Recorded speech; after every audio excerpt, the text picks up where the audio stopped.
Ito magandang balita dahil meron ng bagong sistema, may bagong pamamaraan na ipapatupad ang PNP para hindi maapektuhan ang karapatang pantao sa kampanya po ng gobyerno laban sa illegal drugs.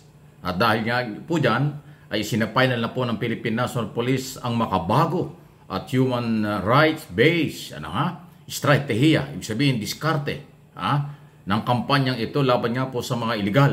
Hindi lang po sa drugs, kundi sa lahat ng illegal na mga gawain. Sa magitan po ng kailang tinatawag na Anti-Illegal Drugs Campaign o Roadmap 2024 hanggang 2028. So, ibig sabihin yung buong term na natitira ni Pangulong Marcos ay bago na. Sa bagong diskarte, paiigtingin po rin ng kampanya laban sa illegal drugs, pero ang karapatang pantao ay manginghibabaw.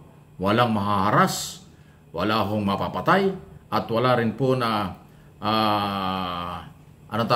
magiging biktima ng mga planted or tanim ebidensya. Ayon sa PNP, layunin ng ating gobyerno under ni President Marcos at Department of Interior and Local Government ang makataong approach para ho sa pagsugpo. Kumbinsihin ang mga tao na identify na user na magbagong buhay. Kumbinsihin ang mga tao na umiwas sa illegal. At higit sa lahat ay pinakiusapang itigil ang illegal na gawain at paggamit ng mga bawal na gamot. So maganda po ito. At kaya po ito ay aking ginawang topic kasi yung issue ng pagbibigay ng karapatang pantao ay napakaganda. Iiwasan ng PNP simula ngayon 2024 hanggang 2028 kung saan doon magtatapos ang term ni Pangulong Marcos ang labagin ang karapatan ng sibilyan o karapatang pantao. Akusado man o hindi, suspect o positibo sa illegal, dapat kinakasuhan. Hindi inaabuso ng kapulisan. Ang hakbang pong ito ng pulis, sa aking nakikita at aking opinion, ay dahil nga po sa ngayon, ito yung malungkot, libu-libong pulis ang nagkaroon ng problema at sumabit. May mga nakasuhan, may mga na-dismiss, may mga namatay na pulis, at meron din pong mga nasugatan sa war on drugs ng nakaraang gobyerno. Ayaw nang maulit ng PNP ang ganitong sitwasyon dahil nabitin sa alanganing sitwasyon ang kanyang mga tauhan. Ayon kasi kay General Marbil, PNP Chief, marami dito sa 1,200 na mga pulis na pabayaan. Walang pera pang bayad sa abogado para sa kaso, walang pera pang pa-hospital, walang perang naiwan para sa kailang pamilya. At yun anyang naging pangako ng nakaraang gobyerno na tutulungan sila at inako ang lahat ng responsibilidad ay salita pa lang. Wala pa daw pong katuparan. Nako. Kaya itong move na tinatawag nilang bagong estratehiya, road map na tinatawag, bagong approach, bagong galawan, suportahan natin. Wala naman hong Pilipinong matino na sumasang-ayon sa illegal na gawain, di ba? Ng kahit sino. Kaya itong bagong galaw at programa ng PNP, ito yung bagay sa kulturang Pilipino, pagrespeto sa karapatang pantao, pag may mga suspect, arestuhin, kasuhan sa korte. Umiiral pa rin ang pagrespeto at rule of law. Any comment, reaction sa bagay na ito? Palagay ko gusto niya. Dahil yun naman ang kailangan talaga para maiwasan ang karahasan. Okay? Paki-like, share po ninyo itong video ito. Pangalawa na ating pag-usapan ito, matindi itong si dating Senador Laila de Lima. Abay, akalaan nyo, itinuring niya na parang bank robbery daw. Parang hold up.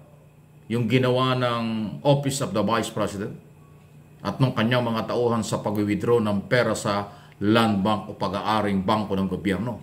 Ito'y matapos nga pumutok doon sa Blue Ribbon Committee ng Kongreso na nakapag-withdraw yung isang nagngangalang Gina Acosta ng nagkakahalaga ng kalahating bilyon, 500 million, dahil 4 na beses nag-withdraw cash, cold cash, ng 125 million na parang over the counter. Sabi ni dating Senador de Lima, over the counter lang na i-cash yung ganong kalaking pera.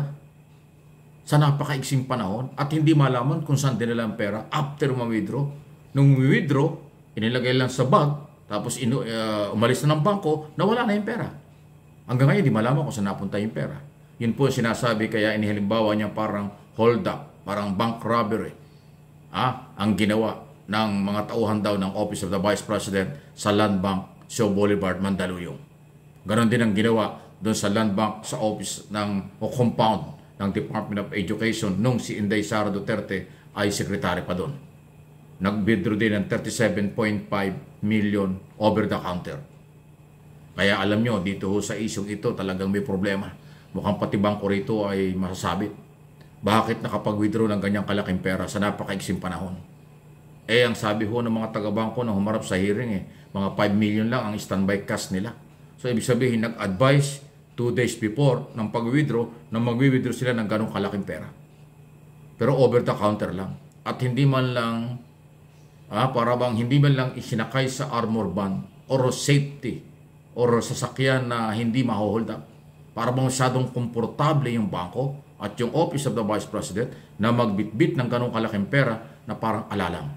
Kaya nga ang tanong, kaya nga sinasabi ni dating Senador De Lima, parang hold up lang ito. Kinuha over the counter, lumabas ng bangko at nawala na yung pera. At hindi alam kung saan dinala. Ganon ho nangyari. Kasi until now, hindi naman malinaw kung saan dinala yung kalahating bilyon pera sa confidential fund ng Office of the Vice President. So matindi yung description, matindi yung halimbawang sinabi ni dating Senador Laila De Lima. At yun ang kanyang opinion at paniniwala dyan. Kasi nga lumabas doon sa hearing, over the counter nakapag-produce ng 125 million, 4 na beses na 125 million, kaya 500 million niya, kalahating bilyon. At sa 4 na bag lang inilagay. So, more or less 31 million bawat isang bag na binitbit lang ng mga kasama ni Gina Acosta. Hinihiga ng komite yung CCTV record ng bangko, pero ngayon pala, ang record pala ng bangko hanggang 90 days lang. After 90 days, nabubura na yung record. So, hindi makikita. So, hindi alam kung saan isinakay. Kung yung bay, hindi naman pwede sa tricycle yan. Kaninong kotse isinakay. Pag-alis ng bangko, saan dinala yung pera? Ito ba'y dinala sa Office of the Vice President? Ito ba'y dinala sa Office ng Secretary ng Department of Education ng panahon yun? Ito kung saan dinala?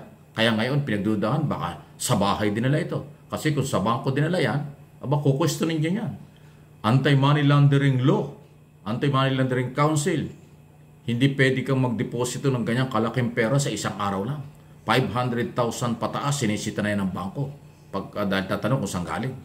Kung ganyang 100 million every other day, 125 million, pagdududahan talaga. So ayan po, yung dalawang topic natin. Pagbabago sa galaw ng PNP, laban sa kampanya, sa mga sibilyang nasasangkot sa illegal na gawain, at ito nga po na pag-withdraw ng pera na itinuturing ni De Lima na parang hold up ang dating. Any comment, reaksyon, malaya kayo. Please like, share ng ating video.